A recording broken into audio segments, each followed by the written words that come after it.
De pé, ó vítimas da fome, de pé, famélicos da terra, da ideia a chama já consome a crosta bruta que soterra. Cortai o mal bem pelo fundo, de pé, não mais, senhores, se nada somos de tal mundo, sejamos nós, ó produtores, bem unidos, façamos nesta luta final uma terra sem amos, a internacional.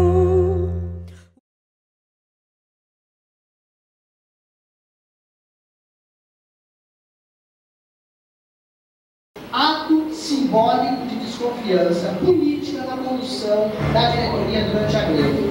A mesa pede calma. O momento é agora, é deflagrar essa greve agora. Direito perdido dificilmente é direito reconquistado. Ou a gente reage, ou a gente efetivamente, cada um vai cuidar de conseguir tirar dinheiro, não sei de que forma, eu também não descobri.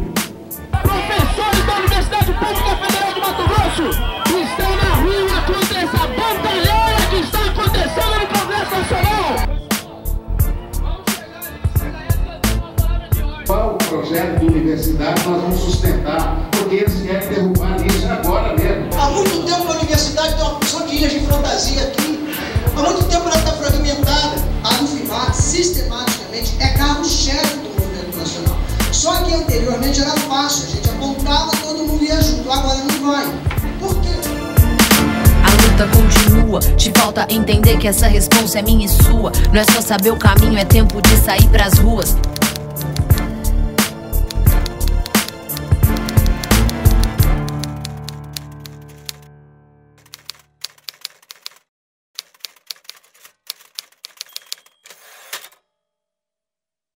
Participei de uma campanha que é muito saudável para mim, que Campo Grande, minha cidade, disputava a Universidade Federal, queria que fosse para lá.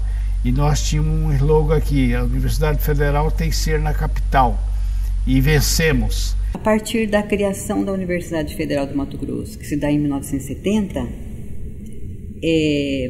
8 anos depois é criada a DUFMAT. As duas crescem juntas. Como não podia haver sindicato na época do governo militar, criou-se então a Associação dos Docentes da UFMT. Por isso que até hoje apesar de ser uma seção sindical, ainda continua com o nome de associação. Não tinha concurso, muito contrato de professor, só professor substituto, com o que nós chamávamos de boias frias, com contrato de 1 ano, né? E a exigência de um plano de carreira, né? Assim nasceu o nosso sindicato, e já articulado com os movimentos sociais, que era o movimento social de defesa dos favelados, ligado à Igreja do Rosário, e outras entidades, com a força do Luiz Augusto Passos, que veio a ser posteriormente nosso professor. Isso era dezembro de 74. Quando foi março de 75, a gente já estava aqui lecionando contratado, era um casal solução. Eu, professor de física, e ela, biologia. Naquela época, assim como se admitia sem concurso, se demitia também por não ir com a tua cara. Se fizesse alguma coisa que não tivesse de acordo com o que a universidade queria, você era sumariamente demitido. Isso não tinha força. Então era preciso que a DUFMAT surgisse para dar força. A universidade foi fundada como uma universidade da selva. E, na verdade, dificilmente até hoje, eu diria, que ela faz um esforço de tentar reconhecer que ela tem nesse território e nesse espaço uma grande responsabilidade, todos nós temos, como também a associação docente. E eu penso que dos companheiros, das histórias, daquilo que a gente viu dos professores iniciais dessa universidade, as lutas que se deram foram lutas que não foram uma opção. 1970, 75, meus professores, ainda mais meus professores, não podiam falar. Realmente era bastante repressivo, autoritarismo muito sério, e que prejudicou até certo ponto, né, eu acredito, a capacidade dos alunos de análise. Então é um sindicato que nasce tendo uma clareza. Nós somos um sindicato classista, né? Nós nascemos numa perspectiva de organizar a classe trabalhadora, de fazer com que essa classe sempre tenha no horizonte a busca de construção de uma sociedade socialista. Eu entrei na universidade como aluno em 74 e a gente participava dos movimentos de estudante que eram escondidos assim, né? Porque naquela época a gente não sabia quem estava na sala de aula com a gente, quem era militar e quem não era, porque eles entravam, eles não prestavam vestibular e você não conhecia, eram espiões, né?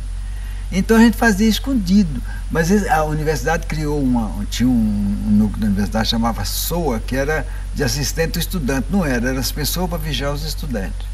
Uma vez eu lembro que nós estávamos numa reunião aqui na universidade no domingo, numa sala escondido, quando entrou a chefe daquela repartição da SOA, a professora Antônia. Oi, a senhora veio, eu fiquei sabendo que vocês tinham uma reunião aqui, eu vim para participar. Ocorrências muito severas em relação aos que participavam da associação de docentes, né? Esses eram perseguidos, tentavam dissuadir, né? E chamando, inclusive, para reuniões que aceitariam se fosse uma entidade como a FEMEU. A FEMEU era a Federação Mato Grossense de Esportes, que era só para cuidar de esportes, que isso aí era suficiente como movimento estudantil. E que a associação de docentes tinha que ser como uma associação de funcionários, que era só para lazer, para os funcionários. Essa primeira diretoria, ela dura menos de um ano. Ela é deposta. Ela não renuncia. E ali eles decidiram fazer uma junta para assumir lá. Aí disseram que tinha sido desviado dinheiro da Unimed, né? Porque nós fizemos o primeiro convênio com a Unimed, que era um pequeno escritório em frente da Santa Casa, porque os professores precisavam e queriam, e nós fizemos, né? Claro que eles nunca acharam nenhum desvio, estava tudo pago normalmente. Quando a repressão da universidade se tornou a mais violenta e odiosa, né? Perseguindo até a vida familiar, pessoal, né? E ficou uma situação de um conflito muito acirrado, né? A ponto de chegar, por exemplo, em casa, estava tudo revirado, né? As pessoas entravam na casa e reviravam para achar documentos dentro da minha casa. Aconteceu pelo menos 3 vezes, né? E isso era uma coisa assim absurda, tá? Eu, por exemplo, perdi as minhas 44 aulas da universidade. Eu fiquei vagando um semestre ou mais na universidade, né? E era uma época de uma opressão muito grande, sabe? De quererem dominar sua cabeça, né? E o pessoal, os novos professores, nem imaginam o que é a ditadura, o que é a falta da democracia. Para você ter uma ideia, o que eu posso passar para os jovens futuros, meus amores, a falta da democracia, ela dói tanto quanto quando você sente fome de comida. Você pode viver sem comer? Você não pode viver sem democracia. Que a democracia é a inspiração, é a liberdade para a criação, para a evolução, para as coisas acontecerem, para a transformação.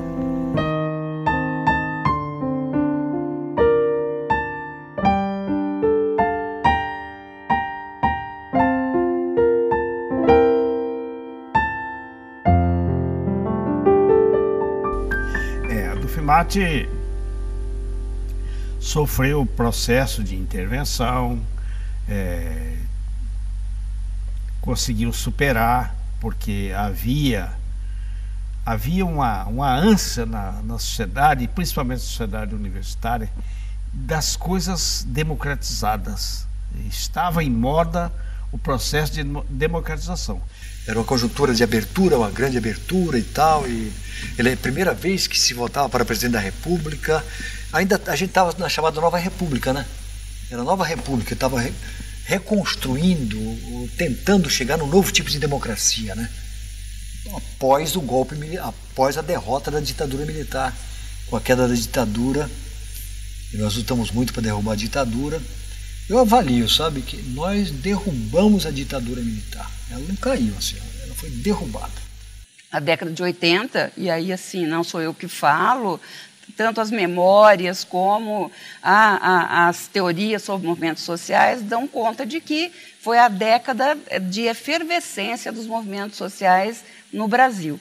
Nós estávamos saindo de um período altamente tenso, né, que foi a ditadura militar, 25 anos de ditadura militar, e estávamos no processo de transição para a democracia. A história nos mostra que os sujeitos desse sindicato, na década de 80, tiveram uma ação muito importante para criar grupos de diálogo, de debates aqui na universidade, né, e ao mesmo tempo dialogando com os deputados constituintes na feitura desse processo da Constituição de 88.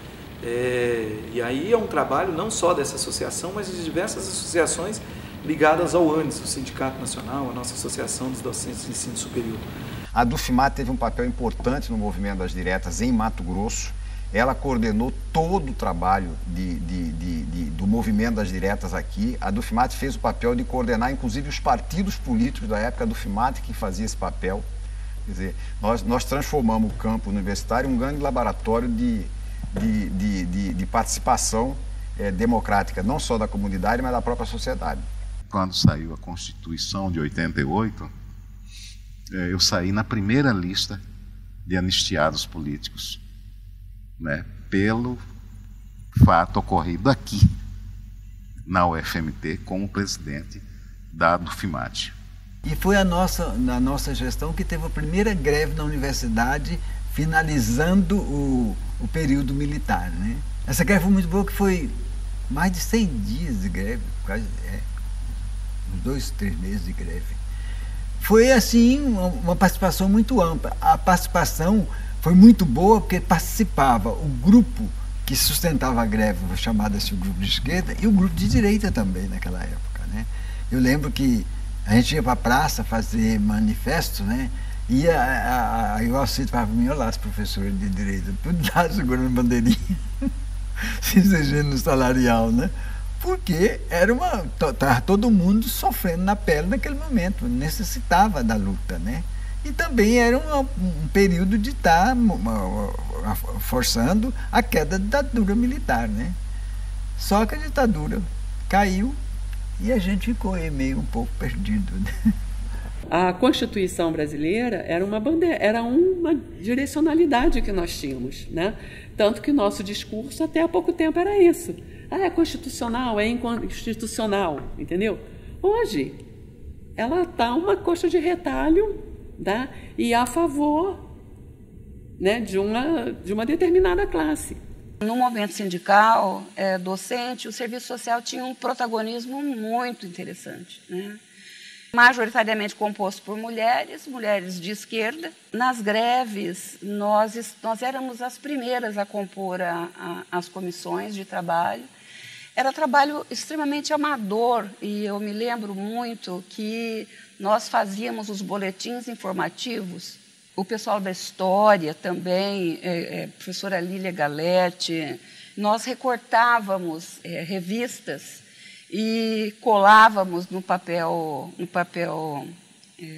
chamex, e daí a gente fazia xerox, e assim nós confeccionávamos os nossos boletins informativos para quando tinha um movimento, ou um movimento de greve, ou um chamamento para determinado tipo de atividade. Lília, ela tem várias facetas. Então, antes dela chegar aqui, na Dufmat, ela teve uma vida anterior política muito rica.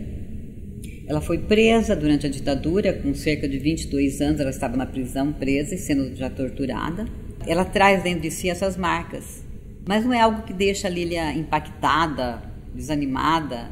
Quando ela chega aqui, ela vem com toda a garra, trazendo essa experiência anterior e nos mobilizando. Ela tinha uma liderança muito própria de liderar, né? E ela lidera de uma forma muito suave até. A Lília, quando entrava numa assembleia, ela sabia como conduzir uma assembleia e entusiasmava todos a participarem. Greve é sempre um ato político histórico e necessário. E ela não surge da irresponsabilidade, da infantilidade, né? Ela surge de uma determinação social concreta. A UFMT tem um histórico nessas greves, porque quase sempre a gente aprova primeiro e quase sempre a gente é o último a sair. Era um momento que se convivia muito mais amplamente com os professores da universidade, porque senão era cada um no seu canto, né? No seu departamento, etc. Então, nesses momentos, eram momentos de grandes encontros, de fazer comidas juntas, de estar principalmente aqui no Centro de Ciências Agrárias, que se reunia, a gente fazia muita coisa para vender, para manter a greve, né? Fora as próprias pautas das greves, que eu acho que foram fundamentais para que essa universidade ela também seja hoje o que ela é. Aqui nas nossas greves, na época que, pelo menos que eu participava, né, nós procurávamos, sempre que tinha greve, nós procurávamos uma forma de trazer a comunidade para dentro da universidade, mostrar como que nós estávamos trabalhando. E você veja que eram mais mulheres. Papel predominante, papel forte das professoras das mulheres. E aí teve essa ideia da criação da Universidade Mostra Sua Cara, que foi um evento muito bonito, Foi durante uma greve. Foi durante uma greve em 88 ou 89. Foram feitos eventos lá no Ginásio de Esportes, eu acho que até em alguns departamentos, que foi assim. Estava lá o pessoal do Departamento de Química mostrando para a população cuiabana, para a população mato-grossense, o que fazia o Departamento de Química. As reações do laboratório e tal, nós fazemos isso, a gente faz tal experiência, tal coisa, assim, essas coisas todas. Então as pessoas, os jovens, podiam ir lá e ver como é que era. E assim tinha o Departamento de Geografia, que mostrava os seus mapas, as suas avaliações, os seus estudos da geografia regional daqui de Mato Grosso. E assim tinha o Departamento de Medicina, que mostrava o que fazia o Departamento de Medicina. E assim por diante, sabe? Os vários departamentos se abriram para a sociedade cuiabana e mato-grossense. E trazendo o povo, a população aqui para dentro para ver o papel e a importância de uma universidade pública, né? Era coisa de arrepiar. Marcava uma assembleia, era no ginásio de esporte. Era 1000 professores. Os estudantes às vezes queriam participar da assembleia, o ginásio não cabia. As arquibancadas lotadinhas, 100% de professores. Eu saí para o mestrado e a gente recebeu um aumento. Foi um aumento bom. Só que o aumento, naquela época, a gente recebia com muito atraso, né? O aumento saiu em agosto e a gente recebeu em novembro. Com o dinheiro que eu recebi desse aumento, eu fui e comprei um carro novo para mim, em cash. Hoje eu acho que eu não compro os 4 pneus.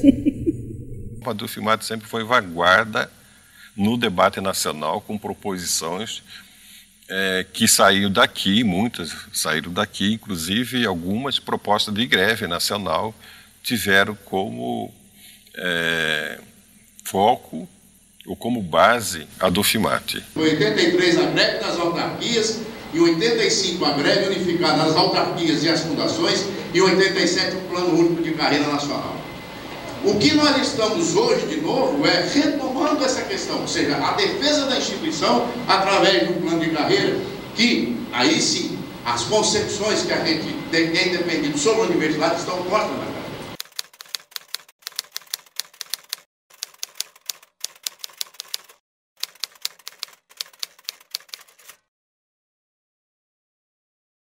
Na verdade, quem somos nós mesmos? Qual é o nosso perfil, o que nós estamos fazendo, o que nós queremos? Agora, que é motivo para fazer greve, temos motivo de sobra, sempre falamos isso. A nossa dificuldade é transformar a nossa indignação em ação. E eu acho que não pode passar dessa medida que a gente está suportando hoje. Nós não temos nenhuma dignidade hoje, nenhuma, com ninguém. Com a administração, com os nossos pares, com os nossos discentes e nem com o governo. As primeiras greves, lá antes de 96, né, a gente conseguia, eram servidores da Universidade Federal, os guardas, quer dizer, então você tinha todo um escopo administrativo junto. E aí e o que você fazia, né? Agora acho que já pode falar, não vai dar problema. Mas a gente colocava super bonde na fechadura das portas, cadeado para ninguém dar aula. Alguns colegas davam aula fora daqui, né? Então, quer dizer, esse era o movimento sindical. Com o advento do Fernando Henrique, com a história e o Bresser Pereira de colocar a terceirização nas universidades, o que aconteceu? Eles acabaram contratando empresas e aí acabou desmistificando, acabou separando um pouco. Recentemente nós tivemos uma perda significativa que atingiu não só os antigos aposentados, os que têm mais de 20 anos na universidade, mas também os novos, que é a perda dos 28%. Acho que só por aí dá para se ter uma ideia do que vem pela frente ainda, né? É provável que os próximos governos ainda teremos continuidade nessa política de arroxo salarial, nessa política de retirada de direitos sociais em todos os setores, né? E a saída aí, de novo, é fortalecer os movimentos sociais, é fortalecer os sindicatos e que esses professores, como pessoas que com certeza têm uma visão bastante clara do que nós estamos vivendo hoje no nosso país e dentro da nossa universidade, possam, de novo, trazer energia nova para agregar colegas, agregar todo o segmento para fazer frente às reformas liberais. Nós fizemos em 23 de fevereiro aquela petição e eu disse para vocês que nós íamos aguardar o momento mais oportuno e passado um período do recebimento tranquilo mensalmente do pessoal que hoje estão recebendo, 28, 900 pessoas por aí, e que nós faríamos o pedido do CNT. Embora que muitos colegas advogados, inclusive alguns do escritório que nós temos parceria em Brasília, não acreditam na possibilidade da reintegração dos 2886 para o CNT. Então a Dufimate tem um papel importantíssimo na vida acadêmica daqui de professores. Na vida dos professores, né? Então é respeitada pela reitoria, porque ela tem a sua independência. Aqui dentro, depois a gente tinha até dependência dentro, construiu aquele lá, que a gente conseguiu, a reitoria do UTN, foi construída a sede da Dufimate ali, para a gente ter a nossa independência, né? Então a Dufimate é independente. E na aldeia você tem aquele espaço circular onde todo mundo sai de frente, todos estão, não tem ninguém atrás, todas as casas de cada povo são iguais, não tem uma casa do cacique que é mais bonita, ou que é mais interessante, ou que seja maior, são todas iguais. Então, de repente, a Dufimate tem a possibilidade de fazer a sua sede e a proposta é de fazer uma sede com essa característica dessa primeira casa, né? Que eram os povos que estavam aqui antes da gente chegar, especialmente aqui em Cuiabá. Cuiabá vem de Cuiapá, que significa o lugar onde se pesca com a flecha arpão dos Bororo, né? Que ocupavam essa região, que às vezes a gente se esquece disso, né?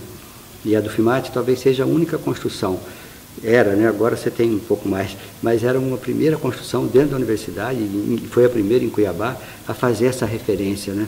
a esses povos que estavam aqui antes que a gente tivesse chegado, antes que o branco tivesse chegado, que o europeu tivesse vindo para cá, né? O índio, ele sempre foi esquecido.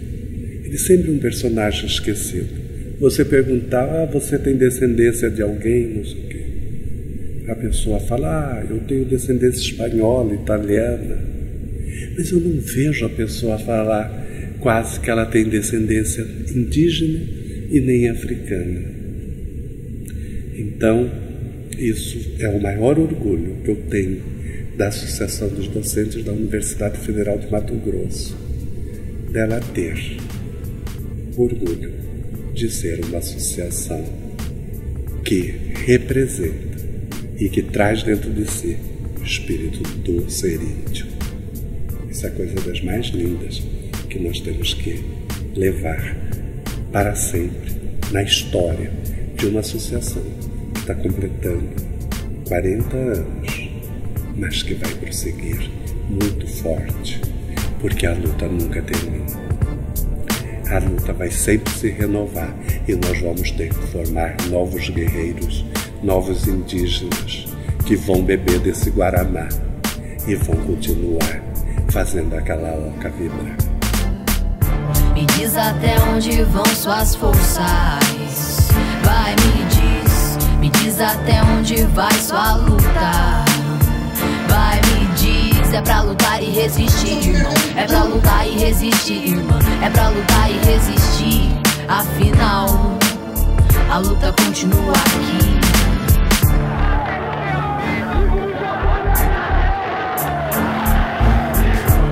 O projeto é bem montado.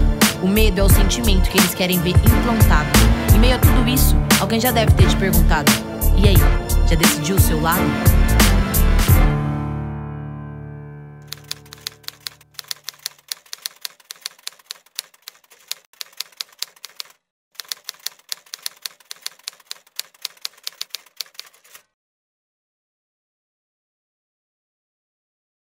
Que a gente fazia passeata na Getúlio Vargas, e aí nós tivemos que organizar o sistema bancário, o Sintep, né? Porque não tinha nada disso organizado. A gente contribuía com o sindicato dos professores, né?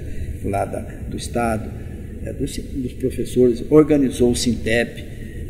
O pessoal, aí passava assim na Getúlio Vargas e gritava, né? Ei, você aí do lado para os bancários, né? Vem aqui, vem aqui para o nosso lado, você está sendo explorado. E aí essa greve ela tomou assim um caminho e nós conseguimos organizar o pessoal dos motoristas, né, que também depois aprenderam a fazer greve. E então foi assim, a gente teve que aprender. 89 todos juntos, no mesmo ideal, o refrão, o jargão Lula lá era cantado por todos nós, não só pelo Chico, pelo Djavan, todos nós cantávamos no mesmo tom.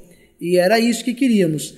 Acontece que para que esse projeto que fora derrotado pelo projeto neoliberal, liderado por Collor de Mello, quando esse projeto popular chega ao poder em 2002, na verdade ele já chega com deturpações. Deturpações previamente avisadas numa carta aos brasileiros que o Lula assina. Naquela carta ele dá todo o direcionamento, ele acalma o mercado, vamos dizer assim, uma linguagem mercadológica, ele acalma o mercado, dizendo por onde ele caminharia. E ele caminhou por todos esses caminhos pelos quais ele de fato escreveu e assinou.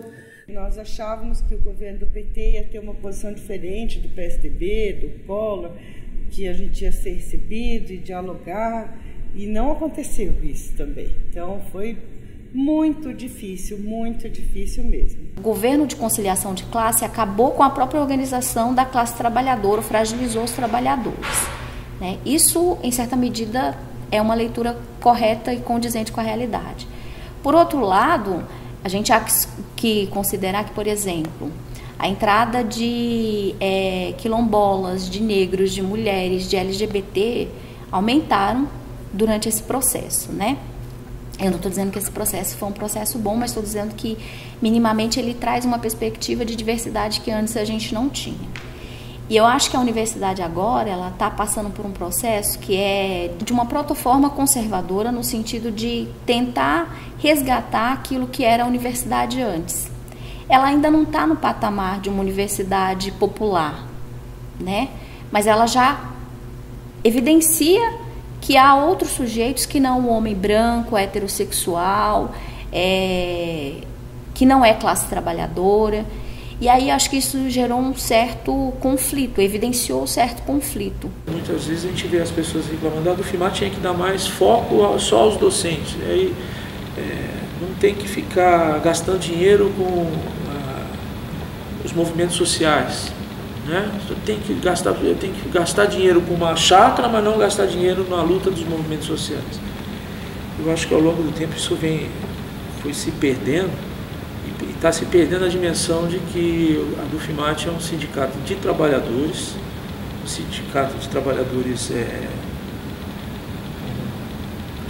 não são qualquer trabalhadores, são trabalhadores intelectuais, né? E está perdendo essa relação com os outros trabalhadores. Os ataques vão ter que começar a vir sobre as nossas carreiras para a gente começar a lembrar que é trabalhador. Nós somos trabalhadores, nós não somos elite, como os professores gostam de posar.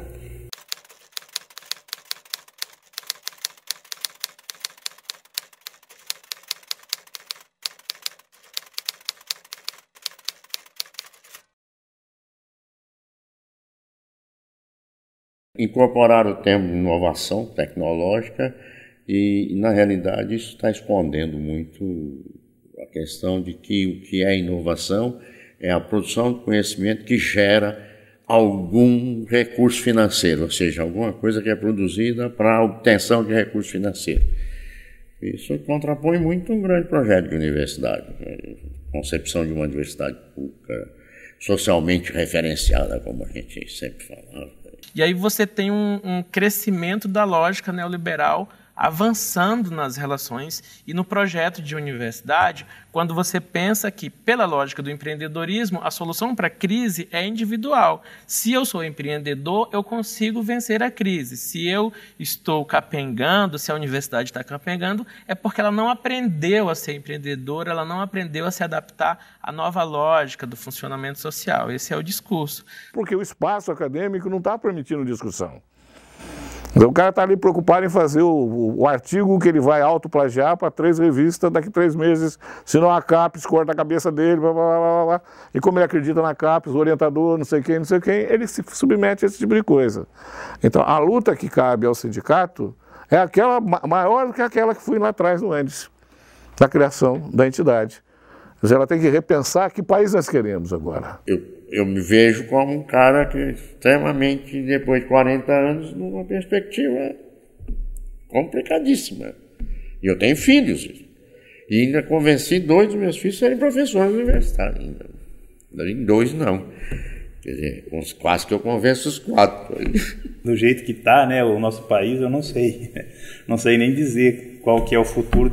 Não é só do ensino público, é de tudo, né? Porque a gente está vendo umas coisas aí que parece que existe uma facção aí, alguma coisa que está querendo destruir o Brasil, né? Não sei, né? Então eu não tenho nem ideia, né, em termos políticos, econômicos, sociais, de falar nada do nosso país, porque eu não sei se daqui 30 anos a gente vai ter consertado alguma coisa e começar a mudar a partir de hoje, né? Eu acho que a Dufmat tem um papel, assim, ela é fundamental,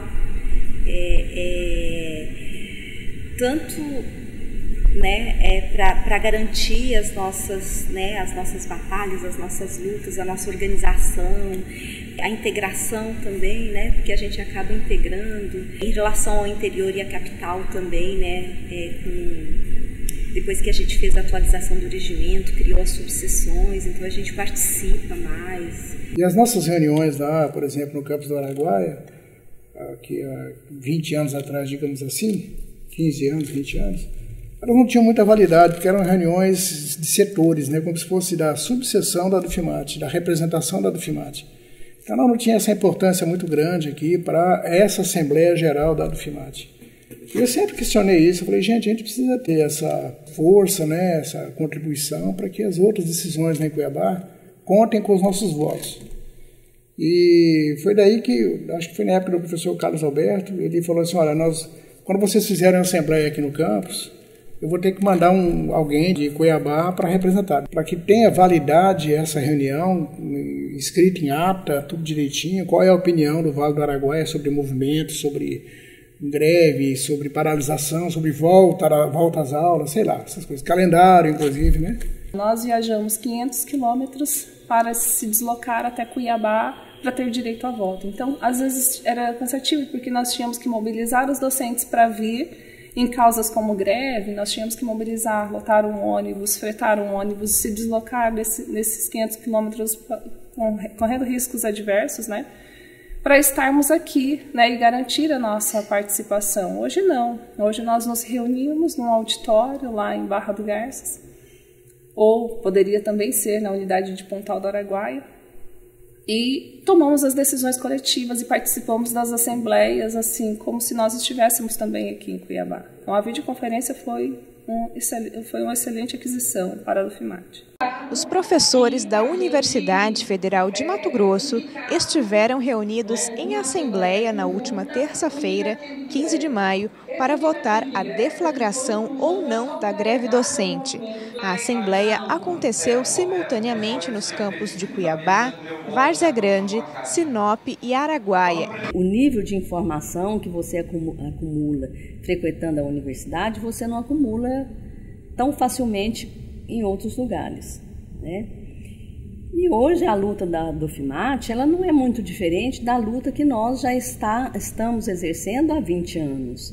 Né? Nós queremos uma universidade que realmente seja valorizada, que seja inclusiva, que seja gratuita, que seja universal. Está precisando retomar o movimento sindical, né, dos nossos professores, né, retomar o movimento estudantil para uma melhora da qualidade, que eu acho que o único que vai realmente melhorar a qualidade do ensino é o aluno e junto com o professor. Né? Você tem o servidor também, que o servidor tão mais organizado, mas também não, entendeu? Não tem ido também, o que eu falo assim, a uma crítica maior, né? Um movimento que eu acho que precisa se unir essas três categorias, professor, servidor e os estudantes. Eu acho que a gente dá, não só aqui, porque a luta não é, a gente tem que construir agora uma luta nacional. Mas eu vejo que o nosso movimento está brigando por coisas históricas que a gente já tinha andado para frente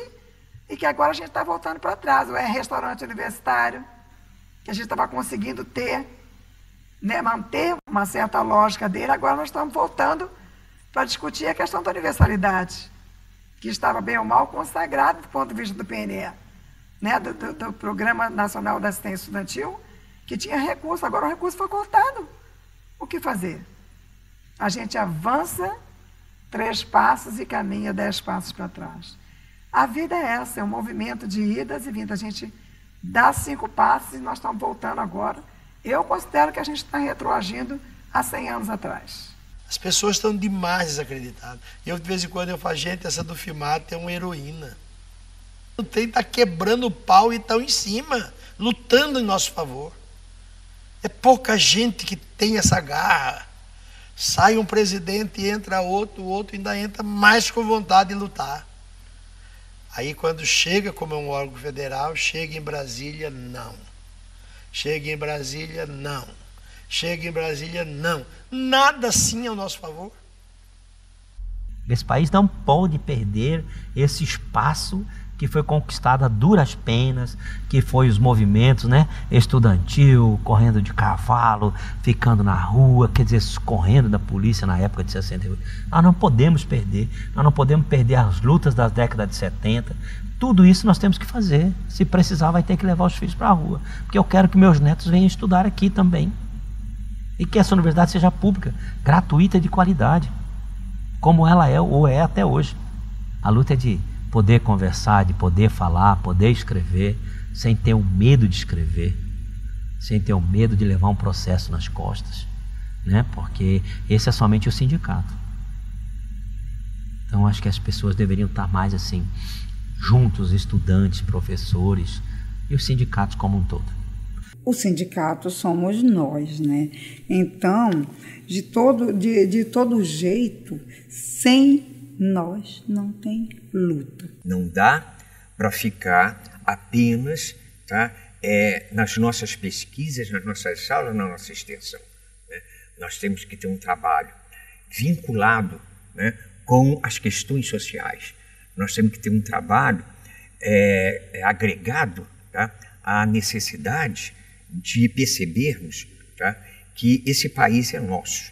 Tá? Esse país, essa nação, ela tem que ser construída. E ela tem que ser construída por nós. O sindicato faz com que a gente pense e repense que nós somos trabalhadores. Trabalhador. E que tem alguém que está coordenando isso, né? Seja o patrão, o governo federal, mas nós somos trabalhadores e tem que agir como trabalhador. Trabalhador sem associação, sem unidade, não teríamos conseguido um plano de cargo e salário, não teríamos conseguido vários reajustes que a gente conseguiu durante vários e vários períodos e que eu espero que a gente consiga agora de novo acabar com com esse congelamento de 20 anos aí, eu espero, entendeu? E isso é importante o sindicato, senão como é que eu vou fazer a minha luta, né? Eles do outro lado estão unidos, né? Os patrões estão unidos, né? Grande parte dos patrões, eu falo assim, do sistema capitalista, seja na área privada da educação, né? Eles têm a associação deles. Na área privada da saúde, eles têm a associação deles. No agronegócio, eles têm a associação deles. Eles estão tudo entranhado dentro do governo. Então, quem está ditando, principalmente nesses últimos anos, ditando a regra desse governo, são eles. Né? Então, e a gente precisa... então, se a classe patronal, a burguesa, o capitalismo está unido, nós precisamos nos unir também. Agora nós temos, no mínimo, uma estrutura em cada estado. Quem tem isso? É pouco, mas é mais do que a maioria dos sindicatos, das associações, etc. Não é pouco. São 115 mil docentes nas federais, afora das estaduais. São mais de 60 seções sindicais, espalhadas pelo Brasil. Não tem um estado que não tenha uma seção sindical do Andes. Percebe? Ora, então, o sindicato aqui tem que ver a força que tem, arregaçar os braços e ir para a luta. Eu me machuquei num acidente aí, fiz uma perna, vou fazer a outra rapidinho em janeiro. Tem que estar de pé, vamos para a luta, não dá para parar. O compromisso nosso de professores universitários, no caso brasileiro, passa por essa responsabilidade com a sociedade, com essa discussão, com a liberdade. Nós somos protagonistas dessa história. Então, acho que se a gente não tiver essa leitura, né, essa compreensão e essa unidade, né, a gente não vai conseguir realmente avançar. Em Brasília, que eu tive a oportunidade de participar e que eu presenciei essas coisas de policiais, bomba, gás de pimenta, foi tenso.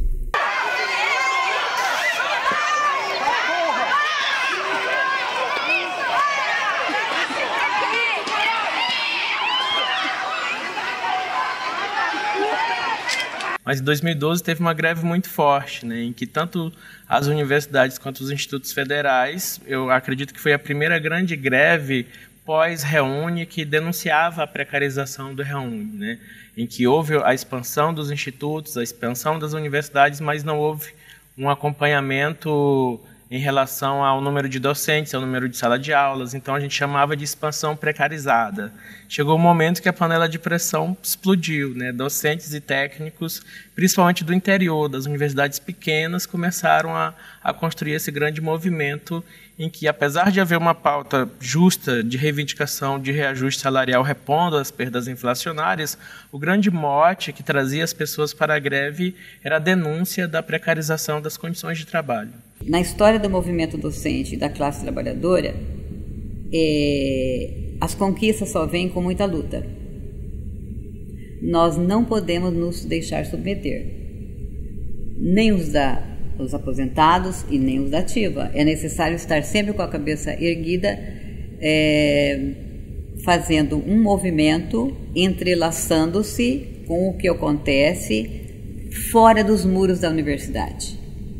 É necessário uma aliança entre a classe trabalhadora. Não adianta eu ficar brigando porque você é preta, que você é azul, que você é cor de abóbora, lilás, que você é dessa ou daquela religião, que você é desse ou daquele partido político. Não. No momento nós somos o quê? Nós somos brasileiros. Somos brasileiros e nós precisamos assumir o nosso país. Para mim, a opção nunca foi sair do país, vamos embora daqui, que eu não vou me embora daqui coisíssima nenhuma. Eu não largo a minha casa para outra pessoa vir ocupar, porque a casa está desarrumada. Não, eu arrumo a minha casa para poder receber uma pessoa de fora. Então eu acho que essa é a mentalidade que o brasileiro tem que ter hoje, agora, nesse momento. Como eu não sei, não me peça fórmulas, porque eu não tenho essas fórmulas. Estou procurando, fico olhando, fico ouvindo, fico escutando, eu gosto muito de escutar mais do que falar. Mas eu acho que o principal é isso.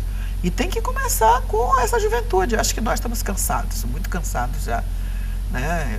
Foram praticamente 20 anos de lutas mesmo, para poder a gente conseguir derrubar uma ditadura, e agora entregar o Brasil novamente para a ditadura é tora, como fala uma amiga minha. É difícil. Mas assim como eu estou aqui falando com você, eu falo com meu filho. Eu acho que é hora de vocês. Vamos colocar o trem no trilho novamente. Alguns vagõezinhos descarrilharam aí, mas a gente tem força, junta todo mundo e coloca ele no lugar e vamos levar isso para frente, porque eu acho que esse país não pode se entregar dessa forma.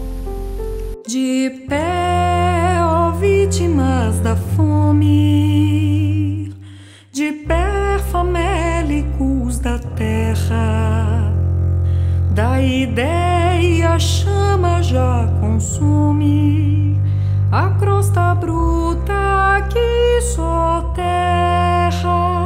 Cortai o mal bem pelo fundo, de pé não mais, senhores, se nada somos de tal mundo, sejamos nós, ó produtores, bem unidos façamos nesta luta final uma terra sem amos, a internacional. A luta continua, te falta entender que essa responsa é minha e sua. Não é só saber o caminho, é tempo de sair pras ruas. Em meio a tantos erros e tantas falcatruas, ou você se posiciona, ou você compactua. Não é questão de partido, é questão de ser humano. Parece que há tempo vocês não estão raciocinando. Olha esse momento que a gente tá passando. Eu vejo 64 ainda hoje retornando. Brasil, país que mais mata pessoas trans. Brasil, país que mais mata pessoas negras. Hey, isso é estatística, mesmo que você não veja. Sentado no domingo bebendo sua cerveja. São tempos de luta, força, armamento intelectual. Abre um livro hoje, mais poder que ação policial. Povo carente, informação é essencial, mesmo que a TV não mostre o que precisa. Afinal, me diz até onde vão suas forças. Vai, me diz até onde vai sua luta. Vai, me diz, é pra lutar e resistir, irmão. É pra lutar e resistir, irmã. É pra lutar e resistir. Afinal, a luta continua aqui.